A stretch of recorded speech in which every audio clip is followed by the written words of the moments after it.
this groundbreaking plan. It's fair to say that Chinese-made cars have had a bit of a checkered past. I'll believe it when I see it, but if anybody can do it, probably Volvo well, can. it just got that international recognition, doesn't it? And the safety, and, you know, up until last year, the United States was Volvo's biggest market, but they've seen a decade-long slump in growth of sales, down 7.9%, down, you know, last year. While China has become Volvo's biggest market, up 33% to more than 80,000 vehicle sales. So, yes, it is still a Swedish-run company. And the cars are mostly built in Belgium. They're designed by Americans and a British-led team, but Geely... That shows true globalization, doesn't it? Yeah. Geely owns it, and they assumed the debt from Ford. They paid $2 billion in 2010, and so now they are... You know, they've pretty much let the Swedes run the company, but now they're going to leverage that reputation they have in the United States, which has been dipping.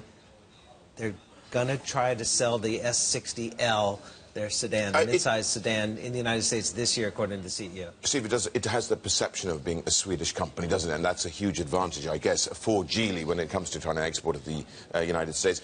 Let's just talk about the Chinese market. How's that been doing? World's biggest car market now, of course. Well, Sherry Ann just went through that. The problem here is there's all these license plate restrictions in major cities, like in Beijing. I just sold my car last week. When I sold it back to the dealer, they didn't really care about the car. They cared, many people asked about the license plate. I've had so many people ask me, can we rent the license plate from you? Because you have to go through a lottery to get a license plate. And I know people that have, every month they line up 34, 40 months straight, they don't get it because it's very restricted.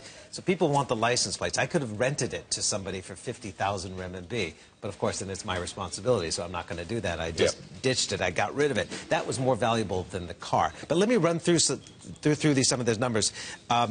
Overall sales to 18.9 million units, largest in the world, but the growth is only 10% compared to the previous year, which was 17% growth. I'm just looking at Volkswagen, including Audi and Porsche, up 12.5% to 3.67 million. GM, 3.54 million, up 12%. Ford, up 19%. So these were above the industry average. Volvo, up 33%, one of the best. As well. Okay, let's just change tack, take a look at Shanghai Auto Show, because a lot of people go to these car shows because they want to see the models, and we're not talking about vehicles here, are we? Well, what's happening basically is Shanghai Auto Show, which they alternate between Shanghai and Beijing every year. This year it's going to be in Shanghai, and this has happened in the past. There's been crackdowns on the level of dress, if you will, or lack thereof from some of the models. And some of the smaller automakers in China, they need to, you know, really be noticed, if you will. So you would see sometimes girls out there, can I say it on TV, wearing nothing but pasties on the top. So, I mean, it's gotten quite racy.